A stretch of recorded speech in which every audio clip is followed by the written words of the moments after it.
Aujourd'hui, je voudrais vous parler la première partie d'un message qui s'appelle « Les conséquences de la résurrection ». Nous aurions pu commencer avec l'épreuve de la résurrection, mais j'ai gardé ça pour la prochaine fois. Ce que je voudrais regarder avec vous aujourd'hui, c'est si la résurrection de Jésus a vraiment eu lieu, qu'est-ce que ça signifie pour notre vie? Quelles sont les conséquences si c'est arrivé pour de vrai?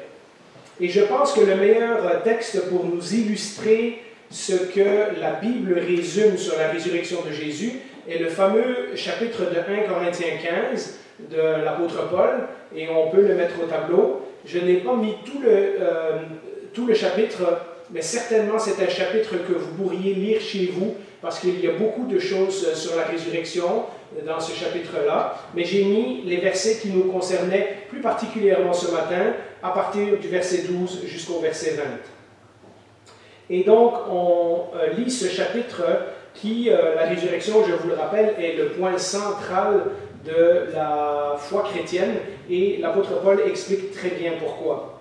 Il y avait dans l'église de Corinthe, il semble, des gens qui pensaient que la résurrection physique était une impossibilité, ou du moins que si Jésus était ressuscité, c'était spirituellement et ce n'était pas physiquement. Et Paul écrit ceci. « Or, si l'on prêche que Christ est ressuscité des morts, comment quelques-uns parmi vous disent qu'il n'y a point de résurrection des morts? S'il n'y a point de résurrection des morts, Christ non plus n'est pas ressuscité. Et si Christ n'est pas ressuscité, notre prédication est donc vaine, et votre foi aussi est vaine. Plus encore, il se trouve même que nous sommes de faux témoins à l'égard de Dieu, puisque nous avons témoigné contre Dieu qu'il a ressuscité Christ, tandis qu'il ne l'aurait pas ressuscité si les morts ne ressuscitent point. Et on continue au verset 16. Car si les morts ne ressuscitent pas, Christ non plus n'est pas ressuscité. Et si Christ n'est pas ressuscité, votre foi est vaine. Vous êtes encore dans vos péchés, et par conséquence aussi, ceux qui sont morts en Christ sont perdus. Si c'est dans cette vie seulement que nous espérons en Christ, nous sommes les plus malheureux de tous les hommes. Mais maintenant, Christ est ressuscité des morts, il est les prémices ou les premiers fruits de ceux qui sont morts. Et donc, l'apôtre Paul est très très clair que si la résurrection a eu lieu, ça signifie un certain nombre de choses, et si elle n'a pas eu lieu, ça signifie que notre foi est inutile. Et donc, nous verrons dans les prochaines semaines, comme je vous l'ai dit, des preuves, parce que la Bible nous fournit un certain nombre d'arguments qui sont très difficiles à débattre, et qui nous prouve que la résurrection de Jésus a véritablement eu lieu. Mais ce que Paul est en train de dire ici, c'est que si la résurrection a eu lieu, ça a des conséquences. Même chose, si elle n'a pas eu lieu, ça a des conséquences. Et donc, comme introduction, j'aimerais dire ceci. Comme la doctrine de la résurrection est vraiment ce qui distingue la foi chrétienne de toutes les autres religions, il est important d'avoir une idée claire et précise de la résurrection de Jésus. Parce qu'en effet, si on peut prouver que Jésus est bel et bien ressuscité, il y a de fortes chances que tout le reste qui nous est dit à propos de Jésus dans le Nouveau Testament est vrai également. Si la chose la plus extraordinaire, la plus impensable a pu se produire, alors tout le reste est plus facile à croire également. C'était son affirmation la plus extravagante. Il y a quelque temps, je vous ai parlé de l'identité de Jésus et comment il avait prétendu beaucoup de choses à propos de lui-même. Mais la chose la plus extravagante qu'il a jamais osé affirmer, c'est la résurrection. C'est-à-dire, il a prédit qu'il allait mourir, qu'il allait revenir à la vie après 3 jours, et ce n'est pas tout, que tout cela c'était pour sauver les hommes de leurs péchés, pour les réconcilier avec Dieu et pour leur donner la vie éternelle. Donc Jésus, en mourant et en ressuscitant, ce n'était pas juste un tour de passe-passe pour montrer aux gens comment est-ce qu'il est bon. C'était pour une raison bien précise, c'était pour nous sauver de nos péchés, nous réconcilier avec Dieu et nous garantir la vie éternelle. Et personne dans les autres religions n'a jamais osé faire une affirmation aussi extraordinaire que celle-là. et même s'il l'avait fait, il aurait fallu qu'il l'approuve.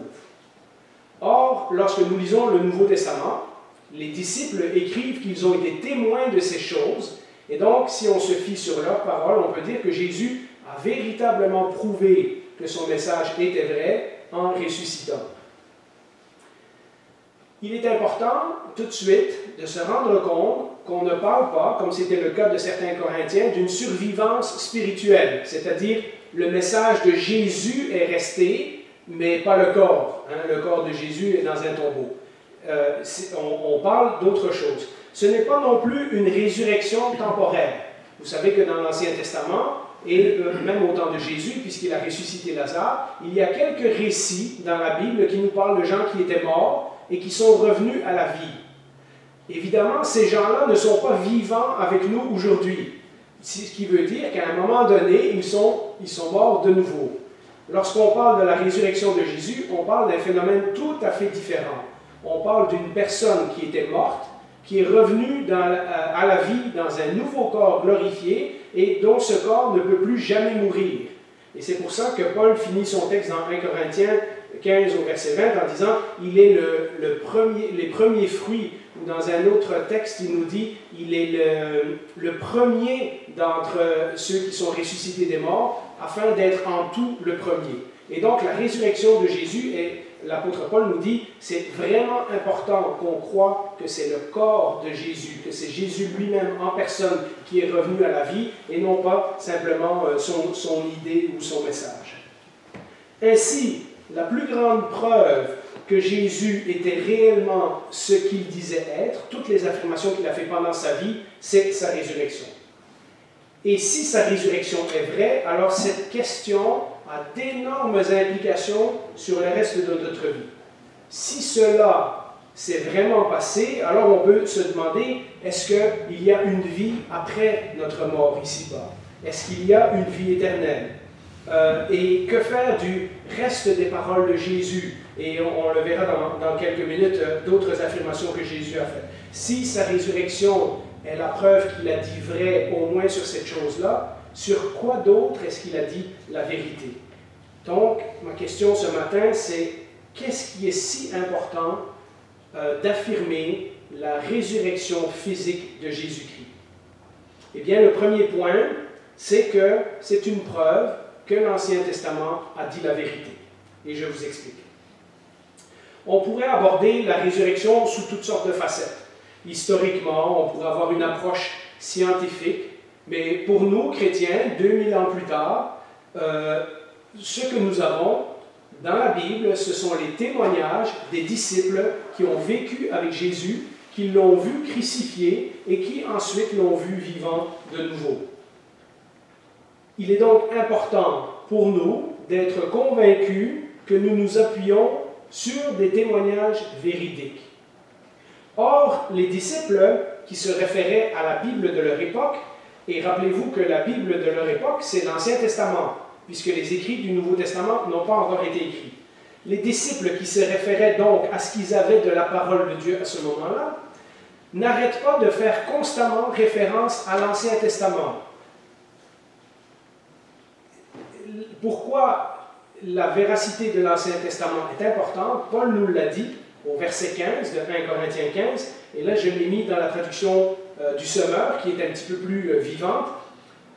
Paul dit ceci: il y a plus grave, s'il est vrai que les morts ne ressuscitent pas, donc c'est-à-dire si on peut prouver que Jésus n'est pas ressuscité, nous devons être considérés comme des faux témoins à l'égard de Dieu.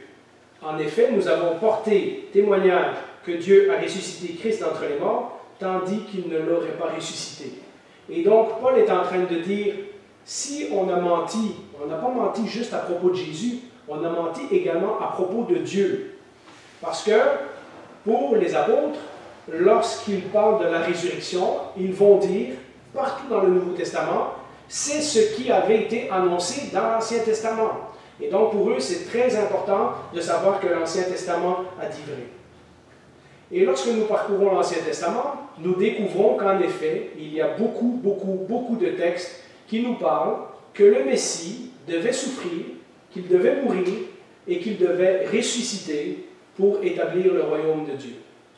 Et les gens qui ont lu l'Ancien Testament ne se sont pas rendus compte de ça tout de suite, jusqu'au moment où Jésus a dit, regardez, ça s'applique à moi. Mais je vous donne quelques exemples, et il y a de nombreux textes que j'aurais pu choisir. Je vous en donne un qu'on connaît tous, Ésaïe 53, et j'ai pris juste les versets 10 à 12, mais à nouveau, c'est un chapitre que vous pourriez lire au complet et voir que ce chapitre-là ne peut s'appliquer qu'à la personne de Jésus. Nous lisons à partir du verset 10, « Il a plu à l'Éternel de le briser par la souffrance. Après avoir livré sa vie en sacrifice pour le péché, donc il est bien dit que Jésus n'est pas juste mort pour rien, il est mort pour le péché, il verra une postérité et prolongera ses jours, c'est-à-dire il sera vivant de nouveau. Et l'œuvre de l'Éternel prospérera entre ses mains. À cause du travail de son âme, il rassasiera ses regards. Par sa connaissance, mon serviteur juste justifiera beaucoup d'hommes. L'expression que Paul reprendra dans ses lettres. Et il se chargera de leurs iniquités. Personne d'autre ne peut prendre les péchés de quelqu'un d'autre, à moins que ce soit un être saint et parfait. C'est pourquoi je lui donnerai sa part avec les grands. Il partagera le butin avec les puissants, parce qu'il s'est livré lui-même à la mort. Jésus lui-même dira à propos de cette expression, c'est pas quelqu'un d'autre qui m'enlève la vie, c'est moi-même qui donne volontairement ma vie pour vous autres. Hein? Et qu'il a été mis au nombre des malfaiteurs, si vous vous rappelez que Jésus était crucifié entre deux brigands, parce qu'il a porté les péchés de beaucoup d'hommes et qu'il a intercédé pour les coupables. De nouveau, ça veut dire s'il intercède pour les coupables, ça veut dire que lui est innocent. Et donc, vous voyez que d'une façon ou d'une autre, quand on lit Ésaïe 53, ça ne peut pas s'appliquer à quelqu'un d'autre qu'à la personne de Jésus-Christ. Mais si je faisais le tour de l'Ancien Testament, je vous dirais simplement dans les psaumes, il y a des dizaines de références au Messie. Si on lit le psaume 2, hein, aujourd'hui je t'ai choisi, tu es mon fils, le psaume 16, le psaume 22, le psaume 110, tous ces psaumes sont pleins d'allusions à la mort et à la résurrection de Jésus.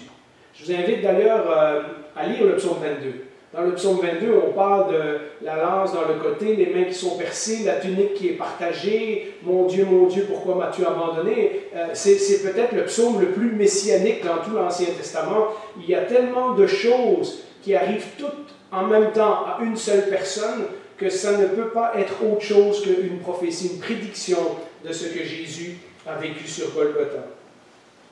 Et donc, ces apôtres qui sont en train de prêcher la résurrection de Jésus et qui sont en train de dire « Oui, on l'a vu, il est ressuscité, nous l'avons vu vivant », sont en train d'utiliser les textes de l'Ancien Testament, comme ceux que je viens de citer, pour dire regardez, si ces textes se sont vraiment accomplis, alors il y a une indication très sérieuse que tout l'Ancien Testament doit être considéré comme la parole de Dieu. Et si c'est la parole de Dieu et qu'elle s'est accomplie, alors nous pouvons lui faire totalement confiance. Les apôtres, comme je vous l'ai dit, qui n'avaient pas d'autre Bible que les livres de l'Ancien Testament, utilisaient régulièrement des textes de l'Ancien Testament pour prouver que Jésus était ressuscité. Regardez par exemple ce qu'ils disent. Dans le livre des Actes, on voit plein de ces versets-là, mais je vous en ai donné deux en exemple. Acte 13, verset 27. En effet, les habitants de Jérusalem et leurs chefs n'ont pas reconnu qui était Jésus, mais en le condamnant, ils ont accompli les paroles des prophètes qu'on lit chaque sabbat. Pensez-y, les apôtres qui sont en train de prêcher sont en train de dire à ceux qui les écoutent, chaque sabbat, vous allez dans les synagogues, vous lisez les écrits de l'Ancien Testament. Or, les écrits de l'Ancien Testament parlent exactement de l'événement qu'on est en train de vous annoncer, hein, que le Messie va souffrir, qu'il va mourir et qu'il va ressusciter. Et donc, ils sont en train de dire, regarde, si vous ne croyez pas, lisez les textes, c'est les mêmes textes que vous lisez chaque sabbat. Regardez Paul devant, je pense que c'était Félix, le gouverneur, dans Acte 26 au verset 22. Mais grâce à l'aide de Dieu, j'ai continué jusqu'à aujourd'hui de rendre témoignage devant les petits et les grands. Je ne dis rien d'autre que ce que les prophètes et Moïse ont déclaré devoir arriver. C'est-à-dire que le Messie souffrirait, qu'il serait le premier à ressusciter et qu'il annoncerait la lumière au peuple juif et aux non-juifs. Et donc, ce message que les apôtres prêchaient transformait les gens. Il y avait plein de gens qui se tournaient vers la foi en Jésus-Christ, qui, quelques semaines auparavant, ne croyaient pas en lui. Si l'Ancien Testament avait menti, en prédisant que Jésus va ressusciter, et finalement, Jésus n'est pas ressuscité, quel culot les apôtres auraient eu d'utiliser des versets comme ça pour dire « Oui, oui, oui, la parole de Dieu est vraie », tout en sachant qu'on pouvait produire le corps de Jésus et dire « Ben non, regardez, il est mort, il n'est pas ressuscité, vous êtes des menteurs ». Mais s'ils ont dit vrai et que l'Ancien Testament dit vrai, alors ça change tout. Pensons-y, pour nous chrétiens, on pense souvent l'Ancien Testament, c'est long, c'est compliqué, c'est ardu, c'est difficile à lire, on ne comprend pas toujours le contexte. Mais savez-vous que toutes les grandes doctrines de notre foi, toutes les grandes promesses de Dieu concernant notre salut, se trouvent dans l'Ancien Testament? Ce que les apôtres ont écrit dans le Nouveau Testament, ils ont simplement développé des choses qui étaient déjà dans la parole de Dieu. Quand on y pense, les prophéties et les promesses de Dieu sur le fait qu'il allait sauver les gens sont dans l'Ancien Testament. Nous l'avons vu déjà dans Genèse chapitre 3, il dit à Adam et Ève que de leur postérité va naître celui qui va vaincre Satan. Dans l'Ancien Testament, on entend la première fois parler de la vie éternelle. Dans l'Ancien Testament, on entend parler du don du Saint-Esprit, quand Ézéchiel dit un jour « j'enverrai mon esprit sur toute chair », etc. C'est dans l'Ancien Testament qu'on nous parle de la victoire ultime sur le mal. C'est dans l'Ancien Testament qu'on nous dit que la création va être restaurée. C'est dans l'Ancien Testament qu'on dit que Dieu va venir habiter avec son peuple, définitivement. Donc, toutes les promesses dont nous sommes les bénéficiaires maintenant dans le Nouveau Testament sont déjà dans l'Ancien Testament. Et donc, c'était très important pour les apôtres de voir, et pour nous également, de voir que l'Ancien Testament est fiable parce que toutes les promesses de Dieu sont incluses dedans. Comme Paul le dit, si la résurrection n'a pas eu lieu, alors c'est tout le reste du message qui est faux. Mais si elle a vraiment eu lieu, alors on peut faire confiance au reste du message également. Et ce message inclut l'Ancien Testament. La deuxième chose que la résurrection nous prouve, c'est la véracité de Jésus-Christ. C'est-à-dire que Jésus a dit vrai. Si Christ est ressuscité, et nous verrons dans les prochaines semaines qu'il y a des solides preuves pour croire qu'il l'est vraiment, alors ça veut dire que Jésus a dit vrai à propos de lui-même. Rappelez-vous ce que Jésus a prédit à propos de lui dans Jean, chapitre 2, versets 19 à 21. Ça, c'était la première fois que nous rencontrons Jésus au temple. Jésus leur répondit, « Détruisez ce temple, et en 3 jours, je le relèverai. » Les Juifs dirent, « Il a fallu 46 ans pour construire ce temple, et toi, en 3 jours, tu le relèverais ?» Cependant, il parlait du temple de son corps. Et là, Jean nous explique. C'est pourquoi, lorsqu'il fut ressuscité, ses disciples se souvinrent qu'il avait dit cela, et ils crurent à l'Écriture, et quoi? Et à la parole que Jésus avait dite. Une autre conséquence, donc, de la résurrection, ce n'est pas seulement que l'Ancien Testament est vrai, c'est que ce que Jésus a dit est vrai aussi. Si il a dit « je vais ressusciter » et que c'est arrivé pour de vrai, dans ce cas-là, il y a des chances que tout le reste qu'il a dit est vrai également. Et la résurrection était en fait la preuve que les affirmations de Jésus étaient approuvées par Dieu. Sinon, Dieu n'aurait pas ressuscité quelqu'un qui mentait. Dans Matthieu 12, vous vous rappelez, on en a parlé quand on parlait de Jonas, quand les Juifs demandaient un signe, et Jésus dit, vous n'en aurez pas de signe, sauf le signe de Jonas. Comme Jonas a été 3 jours et 3 nuits dans le ventre du poisson, ainsi le Fils de l'homme sera 3 jours et 3 nuits dans le ventre de la terre. Et il parlait comme ça de sa résurrection. Donc Jésus était en train de dire, si vous voyez le signe de Jonas, si un jour je ressuscite, à ce moment-là, vous saurez que j'ai dit vrai et que Dieu est d'accord avec moi, que Dieu m'a approuvé. Vous savez, dans un autre passage, Jésus a dit, ils ont la loi et les prophètes, et s'ils ne croient pas à ce qui est écrit, ils ne croiront pas, même si quelqu'un ressuscite des morts. Et donc, Jésus nous prévient que devant sa résurrection, nous avons deux attitudes. Nous pouvons ou faire confiance à la Bible et dire oui, si Jésus est ressuscité, dans ce cas-là, la Bible est vraie, et si la Bible est vraie, Jésus est ressuscité, ou nous pouvons dire oui, oui, il est ressuscité, mais je refuse de croire quand même. Beaucoup de ce que Jésus a dit, si c'est vrai, puisqu'on est en train de regarder que la résurrection prouve que Jésus a dit vrai, beaucoup de ce que Jésus a, en fait, tout ce que Jésus a dit, toutes ces affirmations, s'il est ressuscité, ont un impact énorme sur notre vie. Parce que si Jésus est ressuscité, et donc il n'a pas menti à propos de ça, alors il n'a pas non plus menti à propos de « il y a un seul chemin, il y a une seule vérité ». Alors il n'a pas menti non plus à « si quelqu'un croit en moi, il ne viendra pas en jugement ». Alors il n'a pas menti non plus quand il dira « je m'en vais vous préparer une place, mais je reviens vous chercher ». Alors il n'a pas menti non plus quand il est auprès du Père et qu'il intercède pour nous. Alors il n'a pas menti non plus quand il a dit « je vous enverrai le Saint-Esprit ».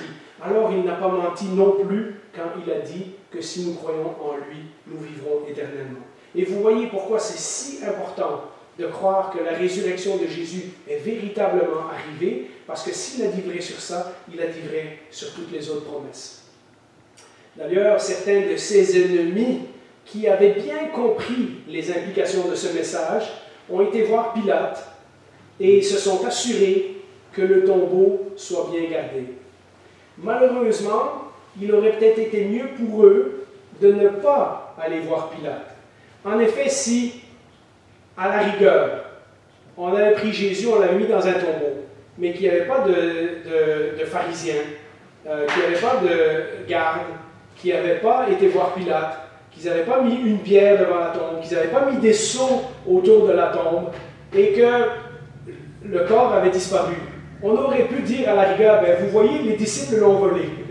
Mais en mettant des gardes, et en allant voir Pilate, et en s'assurant que la tombe était fermée, et en mettant des sceaux autour, en fait, ils sont devenus les témoins eux-mêmes de la chose qu'ils essayaient d'empêcher. Et donc, ça s'est retourné contre eux, et ils sont devenus les témoins de la résurrection. D'ailleurs, Matthieu nous dira que les pharisiens et les chefs de la loi ont été voir les gardes et ont dû les soudoyer pour leur dire vous direz que c'est pas ça qui est arrivé, que c'est les disciples qui ont volé le corps. Et Matthieu nous dit que jusqu'au moment où il écrit l'Évangile, c'est cette même rumeur qui se répand parmi les Juifs qui ne veulent pas croire. Mais vous voyez, en voulant s'assurer que Jésus ne ressuscite pas, ils sont devenus, bien malgré eux, les témoins de sa résurrection. Alors, si Jésus est ressuscité, ça nous dit que les prophéties de l'Ancien Testament sont vraies, ça nous dit que ce que Jésus a dit est vrai, mais ça nous dit aussi que nous, chrétiens, nous pouvons faire confiance au Nouveau Testament parce que le Nouveau Testament aussi est vrai. Je vous explique. Si Jésus est véritablement ressuscité, c'est une preuve supplémentaire que les écrits du Nouveau Testament sont vrais, puisqu'ils sont basés sur le message et la vie de Jésus, mais ils sont aussi basés sur les promesses et les prophéties de l'Ancien Testament. Dans Luc 24, par exemple, lisons ce texte, c'est suite à la rencontre avec les disciples d'Emmaüs. À partir du verset 44, nous lisons ceci. « Puis il leur dit, « C'est ce que je vous disais lorsque j'étais encore avec vous. Il fallait que s'accomplisse tout ce qui est écrit à mon sujet dans la loi de Moïse, dans les prophètes et dans les psaumes. » Ça, c'est une façon de dire les trois grandes parties de l'Ancien Testament. Hein? Jésus est en train de dire, je vous l'ai dit qu'il y avait des choses décrites sur moi et qu'il fallait qu'elles s'accomplissent, que tout s'accomplisse. Alors, il leur ouvrit l'intelligence afin qu'ils comprennent quoi? Les Écritures. Et il leur dit, ainsi il est écrit que le Messie souffrirait et qu'il ressusciterait le troisième jour. Puis on continue au verset 47, et que la repentance et le pardon des péchés seraient prêchés en son nom à toutes les nations, à commencer par Jérusalem, exactement où les disciples vont commencer leur témoignage. Vous êtes témoins de ces choses. Et voici que j'enverrai sur vous ce que mon Père a promis. Quant à vous, restez dans la ville de Jérusalem jusqu'à ce que vous soyez revêtus de la puissance d'en haut, c'est-à-dire jusqu'à ce que vous receviez le don du Saint-Esprit. Alors, si on lit ce texte, la raison pour laquelle Jésus envoie ses disciples et son Église dans le monde pour prêcher son message, c'est parce qu'il est la preuve vivante que tout ce qui était prédit à son sujet dans l'Ancien Testament s'est véritablement accompli. Hein, ils sont en train de voir que Jésus ressuscité signifie que tout ce qu'il y avait dans l'Ancien Testament était vrai. Mais quand il les envoie, il ne leur dit pas seulement de prêcher l'Ancien Testament, ou la réalisation des promesses de Dieu, ou les prophéties que les prophètes ont données, mais aussi tout ce que lui a enseigné personnellement pendant qu'il était avec nous. Et donc, il fait de sa parole l'équivalent de la parole de Dieu de l'Ancien Testament. Il est en train de dire, lorsque vous allez prêcher en mon nom, eh bien, ça va être l'équivalent de ce que Dieu a révélé par les prophètes dans l'Ancien Testament. On connaît bien ce verset dans Matthieu 28, mais relisons-le avec cette explication en tête. Regardez ce que nous dit Matthieu 28, versets 18 à 20. Jésus s'approcha et leur dit, « Tout pouvoir m'a été donné dans le ciel et sur la terre. » Et c'est pour ça qu'il les envoie, parce que maintenant, il a tout le pouvoir. « Allez donc, faites de toutes les nations des disciples, baptisez-les au nom du Père, du Fils et du Saint-Esprit, et enseignez-leur à mettre en pratique tout ce que je vous ai prescrit. Et moi, je suis avec vous tous les jours jusqu'à la fin du monde. » Plus tard, lorsque Jésus dit qu'il va leur envoyer l'Esprit, on lit dans Jean 14, verset 26, « Mais le Consolateur, l'Esprit Saint que le Père enverra en mon nom. » Et donc là, dans la même phrase, on a les trois personnes de la Trinité. Hein? L'Esprit Saint, le Père et moi, celui qui l'enverra en mon nom. « Vous enseignera toutes choses et vous rappellera quoi?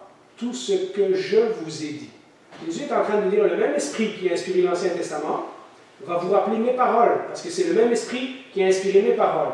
Et lorsque vous allez les prêcher, eh bien, ces paroles, à leur tour, seront inspirées par le Saint-Esprit. Ce qui veut dire que ce que les apôtres nous ont écrit dans le Nouveau Testament, après avoir été témoins de la vie, de la mort et de la résurrection de Jésus, est l'équivalent de la parole de Dieu révélée dans l'Ancien Testament et de la parole de Dieu révélée par Jésus lorsqu'il était vivant. Dans Jean 15, 26, un autre verset. « Quand sera venu le Consolateur que je vous enverrai de la part du Père, l'Esprit de vérité. Hein? » Donc il a menti ou il a dit la vérité. Qui vient du Père, il rendra témoignage de moi. Vous voyez, l'Esprit ne rend pas témoignage de lui-même, il n'annonce pas d'autres doctrines, il n'annonce pas des nouvelles choses, il rappelle aux apôtres ce que Jésus leur avait enseigné. Et dans Jean 16, verset 13, quand le Consolateur sera venu, l'Esprit de vérité, toujours, il vous conduira dans toute la vérité, car il ne parlera pas de lui-même, mais il dira tout ce qu'il aura entendu et il vous annoncera les choses à venir. Mes amis, si Christ n'est pas ressuscité, alors la Bible est la plus grande fraude de tous les temps. Et encore, il faudrait le prouver. Mais si Christ n'est pas ressuscité, tout ça n'est qu'un mensonge. Paul l'a dit. Hein? Si Christ n'est pas ressuscité, on est des menteurs. On raconte n'importe quoi et notre foi est bonne à jeter à la poubelle. Elle est inutile, elle est vaine, elle ne sert à rien.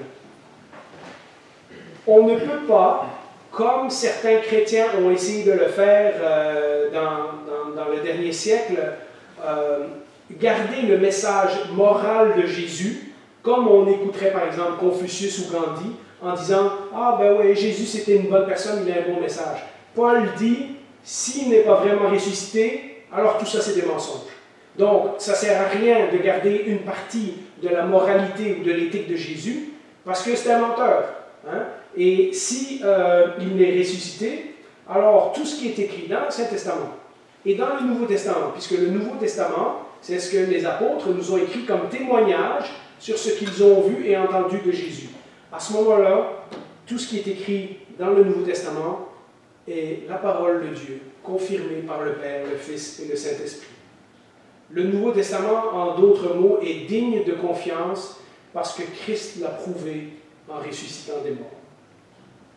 Alors, ça c'était trois choses que je voyais sur l'Écriture, puisque nous basons notre foi sur ce que nous lisons dans ce livre extraordinaire. Il était important pour nous de savoir comment la résurrection de Jésus certifie que ce livre dit la vérité. Mais il y a plus, et il y a beaucoup plus, et nous ne pourrons pas tout voir aujourd'hui, donc on continuera le message une autre fois, mais il y a deux autres choses que j'aimerais partager avec vous aujourd'hui. Il y a au moins une chose à propos de la divinité de Jésus-Christ. Si Jésus est vraiment ressuscité, alors c'est la preuve qu'il était vraiment Dieu. C'est la preuve qu'il était vraiment divin. Regardez comment Paul commence sa lettre dans Romains 1, les 4 premiers versets. Paul, serviteur de Jésus-Christ, appelé à être apôtre, mis à part pour annoncer l'évangile de Dieu, qui avait été promis auparavant de la part de Dieu par ses prophètes dans les Saintes Écritures. Donc ça, c'est ce qu'on a dit dans le point numéro 1, la véracité de l'Ancien Testament, et qui concerne son Fils, né de la postérité de David selon la chair. C'est-à-dire que physiquement, comme on l'a vu à Noël, Jésus était un descendant de David dans sa généalogie, mais déclaré Fils de Dieu avec puissance, selon l'Esprit de sainteté, par sa résurrection d'entre les morts, Jésus-Christ, notre Seigneur. Vous savez, à la naissance, on a dit, Dieu a dit, au travers de la bouche des anges, celui-ci, c'est mon fils bien-aimé. Hein? Il sera appelé Fils du Très-Haut. Nous avons vu qu'au baptême de Jean-Baptiste, Jésus est appelé le Fils bien-aimé de Dieu. Vous connaissez l'histoire de la transfiguration. La voix de Dieu s'est fait entendre de nouveau en disant « Celui-ci est mon Fils bien-aimé ». Et maintenant, Paul est en train de dire « Nous avons la preuve que Jésus est le Fils bien-aimé de Dieu parce que Dieu l'a prouvé par sa résurrection d'entre les morts. » C'est-à-dire que si Jésus avait menti, Dieu ne l'aurait pas ressuscité. Si Jésus est ressuscité, c'est qu'il est véritablement le Fils bien-aimé de Dieu.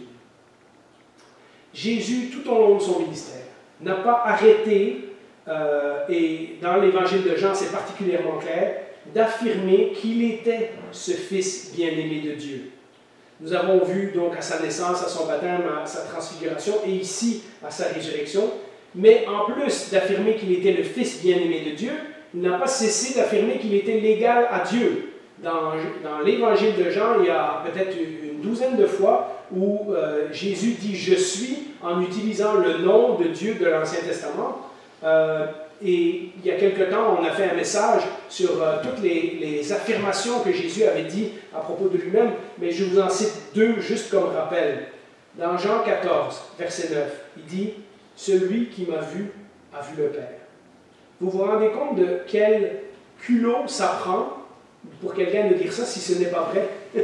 alors, il y a deux choses. Ou Jésus dit la vérité, ou bien il est un fou. Hein? Ou bien c'est le pire menteur de l'humanité. Mais on ne peut pas dire entre les deux qu'il s'est trompé ou quoi que ce soit. Dans Jean 10, 30, il dit « Moi et le Père, nous sommes un ». Pour un homme d'oser dire ça, de nouveau, il faut que ça soit vrai ou que c'est un fou. Parce qu'on ne peut pas affirmer ça et penser que Dieu va nous approuver ou va nous ressusciter des morts si on sait que ça, c'est des mensonges. Or, Jésus passe son temps à dire devant tout le monde qu'il est le Fils bien-aimé de Dieu, mais plus que ça, qu'il est l'égal de Dieu lui-même. Et les Juifs savaient que Dieu n'écoutait pas les menteurs. Donc, le fait qu'il ait ressuscité des morts montre que Dieu a exaucé Jésus, donc que Dieu est d'accord avec les affirmations que Jésus fait à propos de lui-même.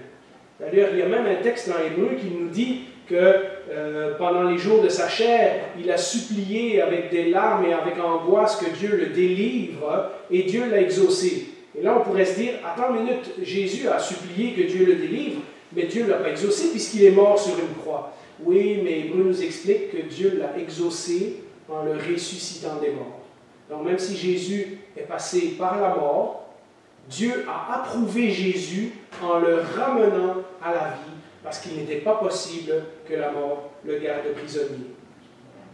Puisque Jésus avait affirmé qu'il reviendrait à la vie après 3 jours et qu'il est ressuscité, cela signifie que Jésus disait vrai. Donc Jésus est véritablement le Fils de Dieu, mais plus que ça, Jésus est véritablement Dieu. Jésus est véritablement divin. Et voilà pourquoi il peut affirmer sans crainte qu'il est l'égal de Dieu et qu'il est uni à Dieu comme son Fils unique, comme aucun autre humain ne peut l'être. Vous savez, ça a de nouveau des conséquences incroyables, puisque dans Romains 8, au verset 34, l'apôtre Paul va utiliser cet argument en disant « Qui condamnera les élus de Dieu ?» Et là, il explique pourquoi. Christ est mort, bien plus, il est ressuscité. Et encore, comme mon papa avait prêché il y a quelque temps, il est à la droite de Dieu et il intercède pour nous. Personne ne s'assied à la droite. D'habitude, on se met à la gauche du roi. Si on se met à la droite, c'est qu'on est l'équivalent du roi. Hein? Et il intercède pour nous. Pour reprendre l'argument de Paul, ce n'est pas juste une bonne personne. Ce n'est pas juste un homme plus saint ou plus parfait que les autres qui est auprès de Dieu et qui intercède pour nous. C'est la seconde personne de la Trinité. Ce n'est pas juste un homme bon qui est mort sur la croix pour nos péchés. Si Jésus n'était pas divin, si Jésus n'était pas réellement le Fils de Dieu et la seconde personne de la Trinité, il aurait pu, à la rigueur, si c'était un homme parfait, il aurait pu, à la rigueur, comme nous dit Romain, mourir pour ses péchés ou pour les péchés d'une autre personne. Mais comme il est mort pour les péchés de l'humanité au complet, ça fait de lui automatiquement un être exceptionnel. Le fait qu'il est dans la présence de Dieu, comme nous venons de lire ce texte, s'il avait menti, il ne serait pas dans la présence de Dieu. Le fait qu'il est assis à la droite de Dieu prouve que tout ce qu'il a dit est vrai, mais qu'en plus, il mérite d'être à ce poste-là. Il mérite d'être notre avocat. Cela signifie qu'il a le droit d'être là. Il a été complètement approuvé par Dieu, et la preuve, c'est sa résurrection. Alors, je vais finir cette partie du message avec ceci pour aujourd'hui. Mes amis, il est absolument essentiel que nous soyons convaincus de la résurrection de Jésus. Parce que sans la résurrection de Jésus, nous n'avons aucun sauveur. Sans la résurrection de Jésus, comme l'a dit Paul, nous n'avons aucune chance de salut. Nous n'avons aucun espoir. Nous n'avons aucune vie éternelle. Nous n'avons aucune assurance pour notre vie ici-bas, puisque Paul dit à ce moment-là, notre foi est vaine, et pour notre vie là-haut non plus. Notre foi est inutile et notre évangile est sans force. Mais je me rappelle les paroles que Jésus a dit alors qu'il était au moment où il allait ressusciter Lazare, dans Jean 11, 25. Jésus a dit une autre de ses affirmations extravagantes à propos de lui-même. Jésus dit « Je suis la résurrection et la vie ». En se faisant l'égal de Dieu, Jésus affirme qu'il n'est pas juste celui qui donne la vie, ça c'est la deuxième partie du verset, mais qu'il est aussi la résurrection, c'est-à-dire celui qui donne la vie après cette vie, ou si vous voulez, la vie après la mort. Et donc, c'est avec ça que je veux finir. Jésus a dit « Je suis la résurrection et la vie ». Non seulement Paul nous dit, si c'est vrai, alors il y a un espoir pour notre vie ici-bas, mais nous avons également la promesse d'une autre vie après que nous soyons passés par la mort. Alors, je vous invite de nouveau à fermer les yeux et à écouter cette prière en conclusion à ce message. Seigneur Jésus, nous nous réjouissons au plus profond de notre âme aujourd'hui parce que nous célébrons ta victoire triomphante sur la mort. Mais nous nous réjouissons également parce que ta victoire signifie aussi notre victoire. Devant un tel acte d'amour, devant un tel cadeau, nous t'adorons et nos cœurs sont remplis de reconnaissance. Notre prière, c'est que nous puissions vivre tous les jours que tu nous donnes en marchant dans cette victoire, afin que tu puisses être honoré. Et comme le dit le dernier livre de la Bible, à celui qui est assis sur le trône et à l'agneau, soit la louange, l'honneur, la gloire et la force au siècle des siècles. Amen. Christ est ressuscité. Il est vraiment ressuscité. Christ est ressuscité. Il est vraiment ressuscité. Christ est ressuscité. Il est vraiment ressuscité.